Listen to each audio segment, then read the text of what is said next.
Hi again, and this is the actual part of the book review.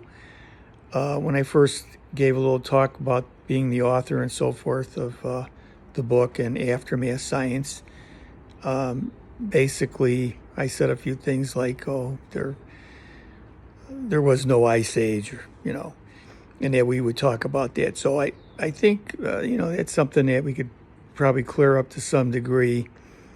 And like I say. In order to be a writer of the historical origins of something, you would have to know the history of it. So, in order to write about science, nature, man, and God, you would have to be pretty well versed in exactly what's going on in each of those subjects. And then I show in the book how they're incorporated together as one. It's treated as one subject because basically there's a connection between the two, a causal connection between each one of those subjects, and they have to do with that. But if we get into the idea that there was never an ice age, first of all, we've got millions of books and things in libraries all over where people have embraced this information, but the fact of the matter remains that you can't have it both ways. If you go with Galileo's information, which everybody believes, and I believe the same thing, where the Earth is really not per se the center of the universe, but we go around the sun and so forth, you'll find out in a scientific manner that the Earth, goes around the sun, and then during that period of time, it rotates on its axis, and that's how we get the four seasons. Well, if you were to cross correlate that with the language and things that you might find in the Bible, where these things are going to be constants, the four seasons and the star constellations and those types of things that have to do with the period of our Earth's movement, the 365-day year and so forth. These are all scientific things that we know, and there's no disputing those.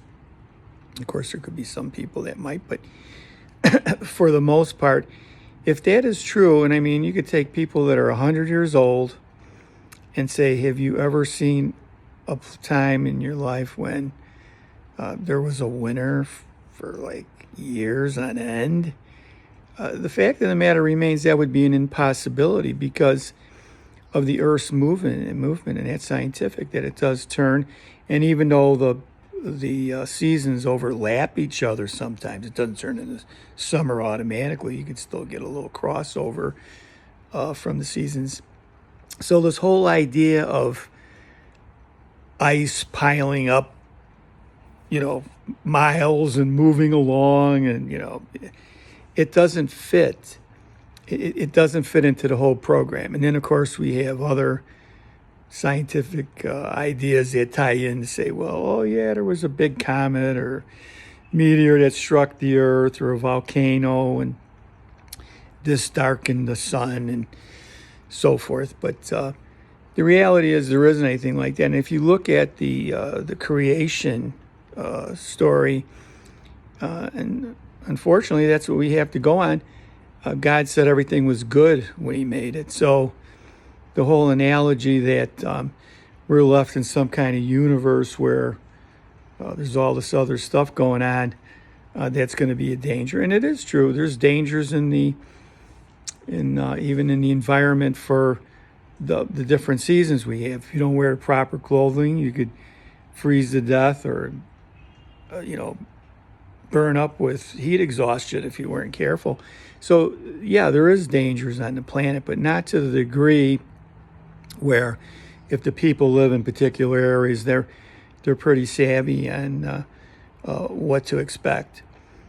So this is the main result of scientists who want to make a name for themselves, and truly there are some substance to what they say, but not to the degree that they're trying to point out. So anyway, as I had said, we get caught up in these scientific supposed norms where, somebody is espousing, oh, we're going to have another ice age or some other type of activity is not necessarily true. But if you go back to Galileo, and this is all in the book, you have to remember a couple things, especially if we're going off of the Bible, basically, per se. I happen to be a Roman Catholic, and Jesus Christ, who's the Word of God, the incarnate that became flesh in the fullness of time, he's the author. It says in the Bible, he was in the world, and the world was made by him, and the world knew him not. And nothing that was made without him. So the person that's identified, and in history, and these things were known for centuries, that the church believed that we are created by a God. And of course, science comes along, and there's nothing wrong with that. But they don't have the tools in their toolbox scientifically to explain the unexplainable, like time, space, the number of stars. They can't comprehend it because even though it might be comprehensible on some level, it's not in their scientific toolbox. So they don't really have an explanation. So, they come up with a theory, and of course it sticks around for centuries until some other great scientist comes along and then, expands on it or detracts from it. So whatever was made good then is, going to disappear on basically on the bookshelves. So if God created the earth, and I'll go into this in a little other area too, he created the earth first, and then he only spent one day creating the stars and the moon and the sun to bring light upon the earth. So that in itself makes the earth the center of God's attention. Even though people like Galileo might be right, he wasn't there when these things were created by God. And so I believe that all these lights, spheres out there that from the moon and everything else, they light up the earth, and they bring about the 365 year of days and so forth. And this is an interesting perspective, because everything in that book has to do with this particular planet, and this is the planet where God came to live. He died here, crucified. And so if you go back to the Israelites and that, God was here in the Shekinah glory, in the tents, and Moses, the Ten Commandments, all that. So this earth that God has given us is the planet of great consequence. So it's not some other planet out there that has meaning. This is the planet that God had given to you or I. So when you get into the scientific norms that they talk about, they don't take into account that. And then what they do is they come up with these theories, but they're not based on actual facts. So that brings us to a problem, which I will explain in greater detail when we talk about the book. So the last thing, what does aftermath science going to give you? Is it going to give you the argument to confront people? I will tell you right now, stop.